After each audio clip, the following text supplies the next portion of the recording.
à vos, comme mon Seigneur. Car le mari est qui? Le chef de la famille. Ah. Le mari est comment? Le chef. Mais la loi dit vous êtes égal. L'homme est... Hein? Vous êtes tous comme ça, non? Tu regardes la femme, te regarde. Tu tousses, elle tousse. Tu tousses une fois, elle tousse deux fois. C'est pas ça? C'est ça. Hein? Amen. Amen. Tu dis un mot, elle est déjà à 10. Parce qu'elle sait qui est derrière elle. Il y a la police. Amen. Comme Christ est le chef de l'Église, qui est son corps, donc il est le sauveur. Il est le sauveur. Comme Christ est le chef de l'Église, il est le chef. Ça veut dire que nous devons obéir. Amen. C'est quelqu'un est chef. Quand le chef parle, vous devez faire quoi? Écouter. Mais comme il y a la démocratie, amen. Amen. Dans le foyer, il y a la démocratie. Aujourd'hui, je dors avec le pantalon. Tu me touches pas. Je te donne les vacances 3 mois, tu ne me touches pas. Qui parle? C'est la femme. Hein?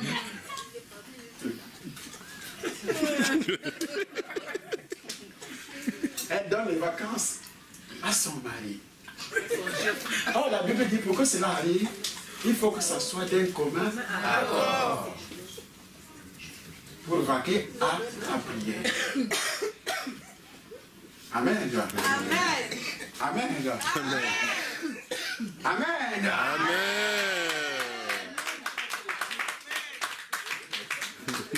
Moi, j'ai mon compte bancaire. Et l'autre a son compte bancaire. Chacun a sa carte bleue. Amen. Amen. Mais la Bible dit, vous êtes quoi? Un. Vous êtes un comment? Pas en carte bleue. En carte bleue, vous êtes 2. Il y a problème, n'est-ce pas? Il y a une malédiction dans ce foyer-là. On n'a même pas besoin de faire le discernement des esprits. On fait là que la détection. Si tu connais déjà la parole de Dieu, tu commences à comprendre qu'il y a quelque chose qui ne va pas dans mon foyer.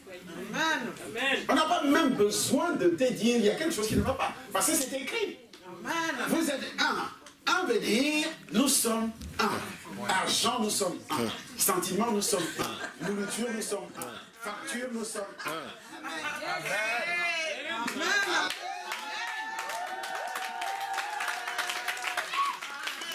Nous sommes comment? C'est pourquoi la Bible dit la femme est laide. Laide ne veut pas dire ici que Dieu voulait rabaisser la femme. Non, non, non, non. Amen. Laide ici parce qu'elle a été créée en seconde position. Pour rajouter, par exemple, tu as été créé avec un pied. Hein? Et puis Dieu voit que le pouce est déplacé, tu fais quoi?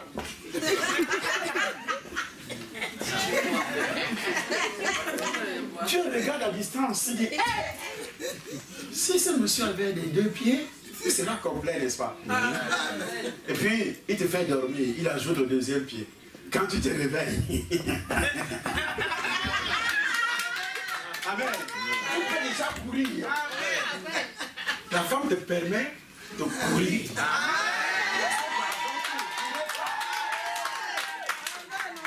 Amen. Tu étais un boiteux qui tournait en rond. Mais maintenant, Dieu te donne quoi? Une femme qui te permet de marcher droit. Mais elle n'a pas permis à Adam de marcher droit devant le Seigneur. Il a poussé l'homme à désobéir. À désobéir. Elle n'a plus aidé son mari à obéir à Dieu. C'est elle-même qui était la première à manger et puis à donner à son mari. La rébellion, c'est ainsi que la malédiction entre dans le foyer. Le premier couple, la première institution de Dieu fut maudite. Les yeux de l'un et de l'autre, le verset qui suit, s'ouvrirent. Ils connurent qu'ils étaient nus, et ayant cousu des feuilles de figuier, ils s'en firent des statues. Alors ils entendirent la voix de l'Éternel, Dieu qui parcourait le jardin vers le soir, et l'homme et sa femme se cachèrent loin de la face de l'Éternel. L'Éternel Dieu, au milieu des arbres du jardin. L'Éternel Dieu appela l'homme. Est-ce qu'il a appelé la femme? Non. Il a appelé qui? L'homme. Et lui dit, où es-tu? Il répondit, j'ai entendu ta voix dans le jardin. J'ai eu peur parce que je suis nu, je me suis caché. Ça, c'est donc ce qu'on appelle la nudité spirituelle. C'est pourquoi les gens n'aiment pas que l'on parle de Dieu. On peut parler de Dieu, mais que l'on parle de Jésus-Christ en vérité. Dans le domaine de la nouvelle, parce que la nouvelle naissance te ramène dans le jardin d'Éden. Amen. Amen. Parce que ici, ils vont sortir du jardin. Et Dieu, la Bible dit, l'Éternel dit, qui t'a appris que tu es nu? Est-ce que tu as mangé de l'arbre dont je t'avais défendu de manger? L'homme répondit, la femme que tu as mise auprès de moi m'a donné de l'arbre et j'en ai mangé. Au lieu de se repentir, il accuse. Et c'est ce que nous faisons. Nous avons des problèmes. On ne veut pas se repentir. Ah, le pasteur n'a pas bien prié pour moi. Depuis que je vais dans cette église, on a déjà prié fatigué. Mais j'ai toujours des problèmes. Et alors qu'il y a des péchés que tu caresses matin, midi, soir. Tu ne peux jamais se repentir pour ça. Mais tu accuses au pasteur, tu accuses la femme du pasteur, tu accuses au sac du pasteur, tu accuses les chaussures, tu accuses tout le monde. Tu chantes d'église, tu vas à droite, tu vas à gauche, tu ne veux pas te repentir. Ici, Adam, Dieu avait donné l'opportunité à Adam de se repentir. Amen. Amen. Lorsque Dieu a posé la question, il pouvait, qu'est-ce qu'il allait faire? Se jeter par terre. Seigneur, j'ai péché contre toi. Amen. Amen. J'ai péché contre toi. Il commence à crier. C'est tout ce que Dieu veut, c'est ça. Tout ce que Dieu veut, c'est ça. Pas de justification, pas de dire oui, oui, c'est elle, c'est parce que j'avais des problèmes, je suis allé voir un féticheur, je suis allé parce que tu m'as abandonné, parce que Dieu n'abandonne personne. Tout ce qu'il veut, il veut que tu reconnaisses que tu as mal fait, que tu es incrédule. Dieu a tant aimé le monde, il a donné son fils. Il est dit, c'est lui qui hait le fils est maudit. 1 Corinthiens chapitre 16, verset 22. Tu es maudit. Quoi que tu fasses, tu es maudit. L'Éternel Dieu dit à la femme, pourquoi as-tu fait cela? La femme répondit, le serpent m'a séduit et j'en ai mangé. Tout le monde se justifie. L'homme ne peut pas se repentir. L'homme accuse la femme et la femme accuse qui? Le serpent. Dieu n'avait plus rien à faire. Sans repentance, Dieu n'a rien à faire.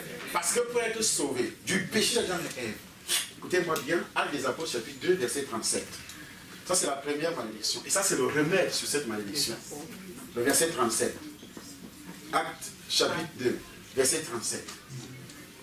C'est là où c'est pas là est difficile, à cause du diable, à cause des démons, à cause de la malédiction. Pour que quelqu'un puisse franchir ce pas, c'est pourquoi la Bible parle de la grâce. Vous êtes sauvés par la grâce au moyen de la foi. Il faut une grâce. Enfin, pour être dans cette salle ce soir, il faut une grâce. Hein? Vous ne le saviez peut-être pas. Qu'un culte est fini, et nous sommes en France, les gens qui aiment regarder la montre. Pas comme chez nous. Parce que chez nous au Cameroun, le culte commence à 9h, finit à 14h. Les gens sont là. Parfois, moi, quand je quitte la salle, je vais dans mes bureaux derrière. Et puis, quand je rentre à la maison vers 16h, les gens sont là. La cour est remplie, les parkings sont remplis. La salle, ils ne rentrent même pas. Qui causent, qui parlent de Dieu. Personne ne rentre. Mais je dis, mais ils n'ont pas faim. Parce qu'ils ont le fruit du Saint-Esprit. Ils aiment rester dans la maison de Dieu. Quand vous envoyer quelqu'un qui manque le cul, on dit, oh, il y a séminaire demain, tu vas voir. Il faut regarder les visages qui sont là. Vous allez voir, quelques personnes viendront. Il va être le problème. Il va revenir après 2 semaines. Parce qu'il n'a pas le Saint-Esprit. Il n'est pas sauvé. Donc, il n'est pas attiré par les choses de Dieu. Il est attiré par les choses du monde. Là où on boit l'alcool, c'est une autre forme de malédiction. Là où on parle mal des gens, là où on insulte, là où on critique. Il aime rester dans les endroits comme ça. Mais quand tu commences à parler de Dieu, son esprit, le démon se réveille. Il rejette. Amen. Amen. Après avoir entendu ce discours, ils eurent le cœur vivement touché. Ah, moi je ne connais pas le français. Ils eurent. C'est au pluriel, n'est-ce pas? Ils eurent, n'est-ce pas? Et le cœur, il est aussi au pluriel? Non. Ils avaient un seul cœur chacun? Chacun avait son cœur. Chacun avait son cœur, non? Et vous savez pourquoi le cœur n'est pas pluriel? Parce que chacun a son cœur. Ils ont le cœur. C'est pas parce que tu es touché que l'autre sera sauvé. Non. Non. Je peux être touché et mon enfant n'est pas touché. Il va en enfer. Je peux être touché, ma femme n'est pas touchée. Elle peut être touchée, moi je ne peux pas être touché. C'est pourquoi la Bible dit 2 personnes seront sur un lit, une sera sauvée et l'autre laissée. Dieu ne laisse pas parce que c'est la méchanceté, non. C'est parce que tu n'as pas ouvert ton cœur. Tu as raisonné, tu as réfléchi. Tu as dit oui, bon, ça, ce qu'il raconte, ce sont ses affaires. Ils eurent le cœur vivement touché, même touché. Touché comment écrire là? Moi je ne maîtrise pas bien le français.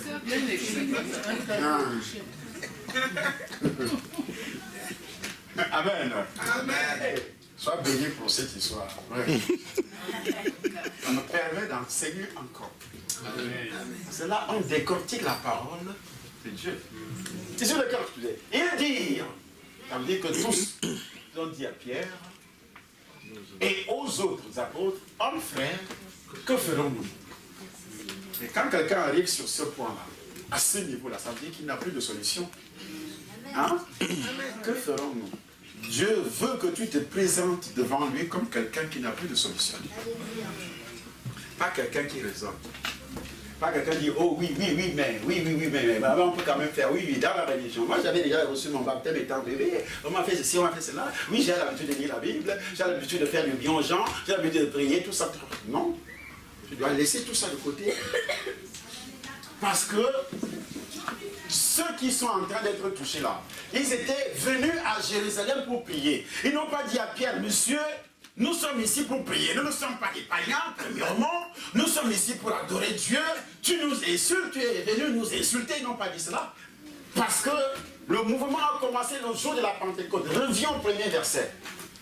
Ce mouvement-là a commencé le jour même de la Pentecôte. Amen. Et ce jour-là, il n'y avait pas de païens. Il n'y avait pas de féticheurs, il n'y avait pas de satanistes. Tous étaient venus à Jérusalem pour prier, pour adorer Dieu. Mais ils avaient le péché d'Adam et Ève dans leur vie. La malédiction d'Adam et Ève dans leur vie. Ils prient avec le péché d'Adam et Ève. Ce n'est pas un péché commis par eux-mêmes, mais c'est le péché originel qui est à l'origine de toute vie.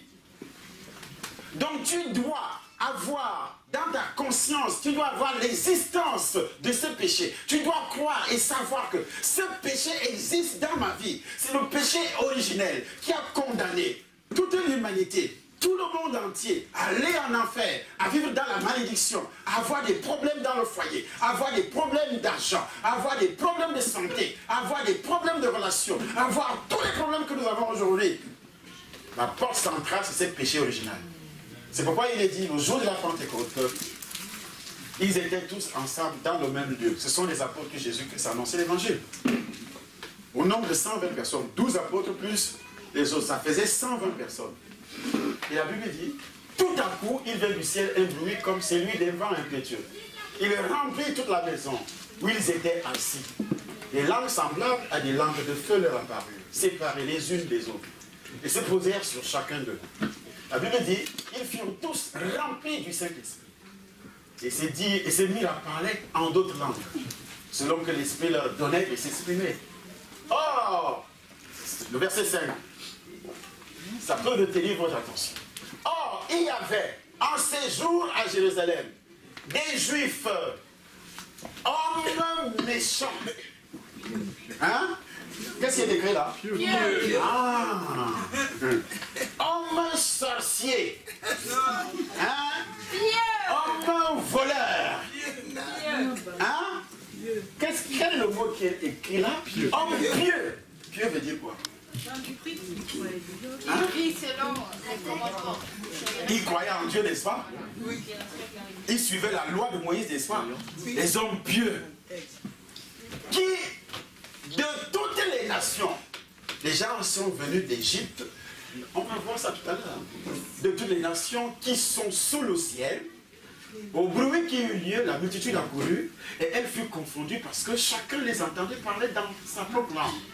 Ils étaient tous dans l'étonnement et la surprise. Ils se disaient les uns aux autres, voici ces gens qui parlent, ne sont-ils pas tous galiléens? Et comment les entendons-nous dans notre propre langue, à chacun dans notre langue maternelle? Parthes, Mèdes, Élamites, ceux qui habitent la Mésopotamie, la Judée, la Cappadoce, le Pont, l'Asie, il y avait les Chinois dedans. Hein? La Phrygie, la Pamphylie, l'Égypte. Hein? Les Égyptiens sont des Africains, non? Le territoire de la Libye voisine, de Cyrène. Et ceux qui sont venus de Rome. Il y avait des Juifs, il y avait des prosélytes, Crétois et Arabes. Comment les entendons-nous parler dans notre propre, dans nos langues, des merveilles de Dieu? Tout ce monde-là, toute l'humanité était là, les Juifs, les Arabes. Ils étaient à Jérusalem pour adorer. Amen. Mais ils n'étaient pas sauvés. Tous étaient encore habités par le péché originel. Mais ils étaient pieux. Ils étaient à Jérusalem pour prier. Alors, mais, que veut dire ceci, le dernier verset? Ils étaient tous dans l'étonnement et ne sachant que penser, ils se disaient les uns aux autres, que veut dire ceci? Mais d'autres se moquaient, comme d'habitude. Et se disaient, ils sont pleins d'un vin doux. Ils ont bu le vin rouge, comme la France est un pays producteur de vin Bordeaux. Tous les chrétiens nouveaux, ils ont toujours une bouteille au fond du pantalon. Amen, c'est un pays producteur. Mais eux, ils croyaient que c'était des consommateurs. Ils ont déjà, que les apôtres avaient consommé le vin. Parce qu'ils étaient étrangers à la chose de Dieu. Ils étaient encore habités par le péché originel. Mais ils étaient à Jérusalem pour prier. Alors Pierre se présentant avec les 11, éleva la voix et leur parla en ces termes. Hommes juifs, et vous tous qui séjournez à Jérusalem, sachez ceci, et prêtez l'oreille à mes paroles. Ces gens ne sont pas ivres, comme vous le supposez, car c'est la 3e heure du jour. Mais ici, ce qui a été dit, ce qui a été dit par le prophète Joël. Dans les derniers jours, dit Dieu, je répandrai de mon esprit sur toute chair. Question. Quand il dit qu'il va répandre son esprit sur toute chair, il parle de quoi? Il parle de... Mais qu'est-ce qui l'empêchait de répandre cet esprit de Dieu, son esprit, sur toute chair, avant? Qu'est-ce qui empêchait Dieu de répandre son esprit? Et Pierre dit, voici l'accomplissement de ce que Joël avait déclaré dans l'Ancien Testament. C'est le prophète Joël qui avait déclaré ça dans l'Ancien Testament. Dans les derniers jours, je répandrai de mon esprit. Alors, qu'est-ce qui empêchait Dieu, depuis l'Ancien Testament, de répandre son esprit sur toute chair? Vous levez le doigt, vous parlez comme des enfants gentils, vous levez le doigt, vous répondez à ma question. Oui. Il fallait un sang pur pour racheter le péché. Il fallait un sang pur. Tu es marié? Oui. Allez, j'allais te condamner à se marier cette année-ci. Mais je te condamne à une très forte bénédiction. Amen. Il fallait un sang pur pour détruire le péché. Ah, tu es vraiment enseigné. Il fallait un sang pur, mais sur toute la terre, où est-ce qu'on allait trouver le sang pur? Le sang de Jésus. Hein? Le sang de Jésus. Ça n'existait nulle part dans l'Ancien Testament. Ça n'existait nulle part. Et pourquoi le sang? Parce que l'âme est... Parce que l'âme est dans le sang. Et c'est seulement le sang qui pouvait laver notre sang. C'est pourquoi Dieu initie le problème du pardon du péché, le pardon ou bien d'autres manifestations. Il commence par dire aux Hébreux, vous allez égorger les animaux. Depuis Abraham jusqu'à Moïse et les autres prophètes, on a égorgé des tonnes, des tonnes, des tonnes. Mais le péché n'avait jamais été ôté. Amen. Ça couvrait seulement les péchés. Et le péché originel était couvert. Aucun prophète dans le monde n'avait jamais été délivré du péché originel. Même David, même Moïse, les Abraham. Tous avaient le péché originel. Tous. Qui empêchait toute personne d'entrer au ciel. Même Abraham n'est pas parti au ciel. La Bible de Jésus-Christ dit, à part celui qui est descendu, personne n'est monté. Est-ce que vous m'écoutez? Alors lui qui est descendu là, il est descendu après ou avant Moïse? Après Moïse ou avant? Après. Il dit, moi, à part moi qui est descendu là, personne n'est monté. Ça veut dire qu'Abraham n'était pas monté. C'est pourquoi dans le livre de Luc, on parle du sein d'Abraham. Du sein d'Abraham. Dieu avait préparé un endroit, tous qui mouraient, qui croyaient en lui, ayant le péché encore dans le corps, Dieu les a gardés dans la paix et non plus dans les flammes comme les autres. C'est cet endroit qu'on appelle dans la Bible le sein d'Abraham. Amen. Amen. Le sein d'Abraham. Donc, les David, tous qui sont morts en ce moment-là, sont allés dans le sein d'Abraham. Mais Dieu parle d'un homme riche qui était mort à l'époque aussi, qui est allé où? Dans les flammes. Luc chapitre 19, verset 16. Nous pouvons lire. Verset 16. Tout ceci pour vous amener à mieux comprendre. Parce que si vous faites une mauvaise entrée, c'est fini pour vous. Il n'y aura pas de délivrance, il n'y aura pas de bénédiction, il n'y aura rien.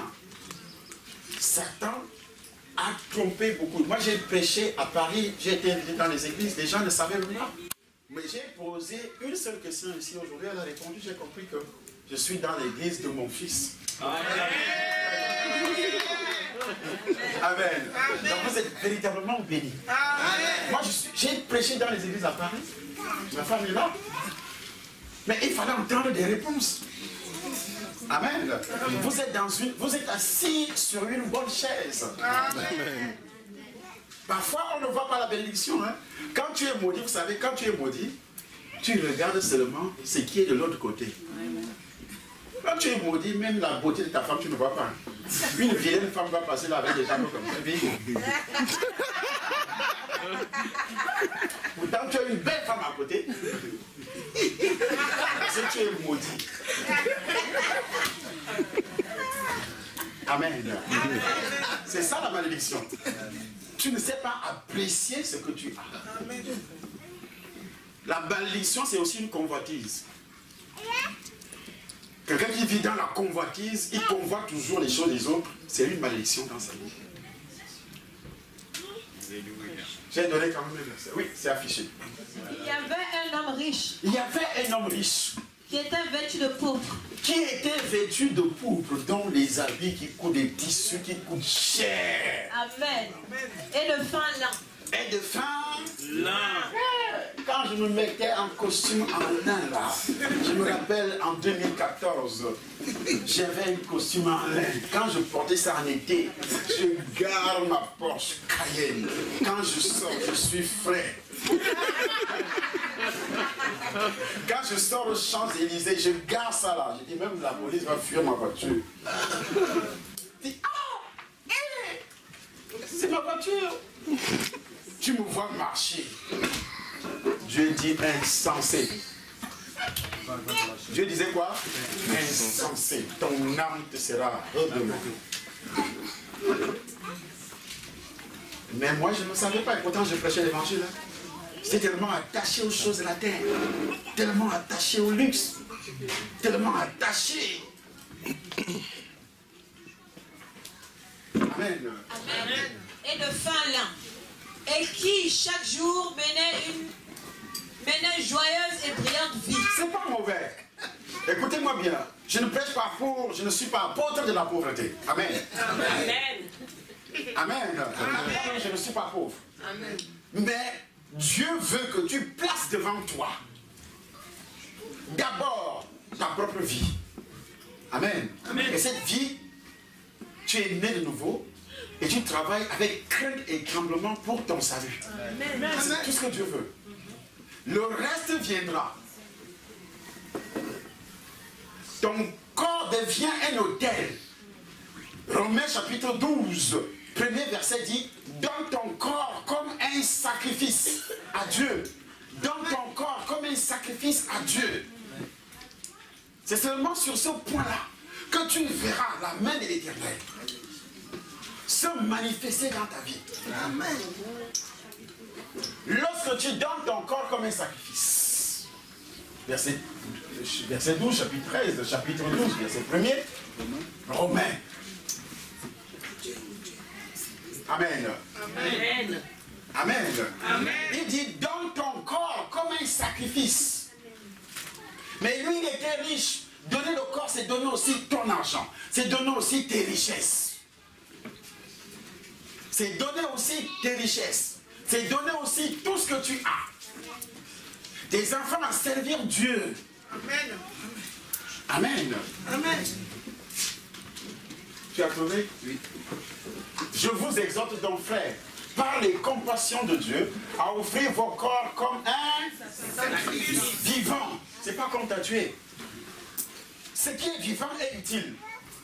Ça bouge, ça prête l'évangile, ça témoigne en ville, ça met les gens dans l'église. L'église est remplie. Parce que tu es vivant spirituellement, tu es vivant physiquement. Un corps vivant, c'est la nouvelle naissance. Parce que si tu n'es pas né de nouveau, même si tu vis, tu respires, Dieu considère que tu es mort. Éphésiens chapitre 2, premier verset. Tu es mort. Et pourtant tu manges. Tu as de belles voitures. Tu as de belles villas. À la Côte d'Azur, tu en as. Partout. En Espagne. Tu as des comptes cachés quelque part. Comment on les appelle? Des comptes cachés quelque part. Dans les paradis fiscaux. Partout. Mais Dieu considère que tu es mort. Chapitre 2 à partir du premier verset. Vous étiez morts par vos offenses et par vos péchés, dans lesquels vous marchiez autrefois, pas maintenant. Selon le train de ce monde, le train de ce monde, on met Dieu de côté, c'est l'argent, on veut gagner à tout prix de l'argent. L'homme riche, c'est cette pensée qu'il avait. On met Dieu de côté, on envoie les enfants à l'école. Mais pas à l'école de Dieu. Pas à l'école de Dieu. Tu vas dormir le soir, les enfants, tu n'enseignes pas la parole, mais ils ont tous les livres scientifiques, tous les livres de mathématiques, tous les livres de géographie, d'histoire de la France, ils connaissent tout de la France, ils connaissent toutes les sciences, ils connaissent, mais pas la parole de Dieu. Tu les amènes à... Où on était là, c'est... Hein? À Disneyland. Tu payes l'entrée à 200 combien d'euros. Mais à l'église, tu donnes 10 euros. Quand tu arrives à l'église, tu donnes combien? 10 euros. Parfois 5 euros. Mais parfois 1, parfois rien. Donne ton corps comme un sacrifice vivant. Vivant veut dire tu es né de nouveau. Parce qu'il a d'abord dit, vous étiez morts par vos offenses et par vos péchés. Et quand tu reçois le Seigneur, Dieu, Jésus-Christ te donne la vie. Il te ressuscite. Amen. Amen. Et comme tu es déjà né de nouveau, tu Tu donnes alors ton corps. Corps ne veut pas dire je donne mon corps, mon argent reste derrière. C'est vrai, je donne mon corps. Mais en ce qui concerne mon argent, mon compte bancaire, tu n'as rien à voir là-dedans. En ce qui concerne mes richesses, ma voiture, tu n'as rien à voir dedans. Hein? Moi, je te donne quand même mon corps. Tu n'as rien fait. Tu n'as rien fait. Nous revenons. Il dit, dans lesquels vous marchez autrefois selon le train de ce monde, selon le prince de la puissance de l'air, l'esprit qui agit maintenant dans les fils de la rébellion.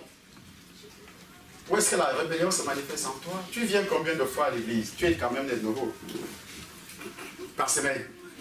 Chez nous au Cameroun, on a culte tous les jours. Vous allez dire, nous sommes plus occupés en France, c'est un mensonge. Vous avez plus de temps en France. Vous avez tous les transports. Bus, RER, comment on les appelle? Tram, tout. Au Cameroun, les gens marchent à pied. En campagne, il y en a. Même là où je suis là, à Nemours, tout ça. Mais ici, c'est déjà une grande ville plus que Nemours. Je ne suis même pas à Nemours, je suis en forêt. C'est moi qui dois déposer mes enfants à l'école. Si je n'avais pas de voiture, vous allez marcher sous le foie. Hein? Vous êtes en France. Je vais à Paris, j'étais à Paris hier et j'ai fait 49 minutes sur l'autoroute pour arriver à Paris. Mais pour arriver chez moi, 70 km de Yaoundé, j'ai fait 1h30. Parce que ma voiture 4x4 comme pour le docteur Hébert, là ça entre dans les rigoles. Les routes sont horribles. Il faut que mes gars corps, parce qu'il faut toujours avoir 3 voitures. Parce que quand une va entrer dans la rigole, je change de voiture, je suis dans l'autre. Le temps qu'on la délivre de la rigole. Mais il faut avoir les moyens pour avoir des voitures. Donc c'est la pauvreté qui est partout, la misère qui est partout. Dans la ville de Yaoundé, il faut se serrer dans les taxis, il n'y a même pas de bus pour commencer. Et le taxi te nargue, il te dit, tu payes 500 ou rien. Et comme il n'a rien, il doit assister au culte. Il se met à courir avec sa veste. Avec la Bible entre les mains, il court sur le trottoir. Je serai à l'église, il arrive. Mais comment de tels gens ne seront pas venus? Il faut écouter les témoignages qui sortent dans cette église. Parce que j'ai enseigné ça. Ils sont bénis. Ils sont bénis. Amen. Amen. Amen. Si tu veux voir Dieu dans ta vie, il faut respecter sa parole. Amen. Il faut donner ton corps comme un sacrifice. Donc tu places Dieu devant tout. Tu sais ce qu'il me dit quand j'arrive au ciel. Pendant que je quitte mon corps à l'hôpital, nous sommes en 2014. Je traverse ce genre de bunker. Quand tu meurs, tu sais exactement que tu es en train de mourir. Ce n'est pas un rêve. Détrompez-vous. Quand j'étais conscient, j'ai entendu comme un secousse. Un secousse dont mon corps tremble. Et mon esprit sort. Et je vois mon corps qui reste. Et je tiens là à côté, je regarde. Mais je ne suis plus la même personne, je suis presque transparent. Et je vois mon corps. Je vois comment les techniciens qui m'ont amené appellent des médecins. L'autre court pour aller appeler. Et moi, pendant ce temps, c'est comme si j'étais aspiré. Et puis je traverse le tunnel, noir, bien noir. Et quelques secondes, je jaillis de l'autre côté, dans la lumière. Je commence à monter. Comme quelle flèche qui peut monter comme ça, une rapidité. Il y a 2 anges qui descendent. 2 anges qui descendent du ciel pour m'accueillir. Un à gauche, l'autre à droite. Et on monte. Des fusées. Quand je regarde la terre, je vois le bâtiment dans lequel se trouvait mon corps. C'est comme si on a ouvert. Je vois mon corps touché. Je savais que j'étais en train de mourir. À un moment donné, dès le départ, je commence à dire à Dieu, je ne veux pas mourir. Je ne veux pas mourir. Et après quelques secondes, le sentiment négatif de la mort se change en joie. j'ai la joie. Et on monte, j'ai la joie. Et on monte. Et j'aperçois au-dessus de ma tête comme une boule de lumière qui apparaît. Et pendant que nous étions en train de monter, la boule s'élargit, ça devient une belle grande ville, luxueuse, ça brille plus que le diamant, plus que l'or. Ça descend au-dessus de la ville. Alors c'est parce que nous étions en train de monter. Et quand on arrive, je ne savais pas que c'était un portail, genre de portail que je n'avais jamais vu dans le monde entier. Un diamant, mais fermé, barricadé. Et c'est là où j'entends la voix, une voix comme le tonnerre, qui m'appelle par mon propre nom. Ce ne sont pas des anges qui sont avec moi, mais c'est une voix, je n'entends pas, ça sort à l'intérieur. Je ne vois personne. Mais la voix me dit, m'appelle 3 fois par mon propre nom. Qu'est-ce que tu es venu faire ici? Ce n'était pas le moment de te prendre, mais tu t'es rebellé contre moi. Jésus-Christ dit, tu t'es rebellé contre moi. Quelle relation que tu avais avec ton Père spirituel? Première question. Comment tu as géré l'œuvre, ta vie? Comment tu as géré ta vie que je t'avais prêtée, l'œuvre que je t'avais donnée, ta vie, la vie, ma vie.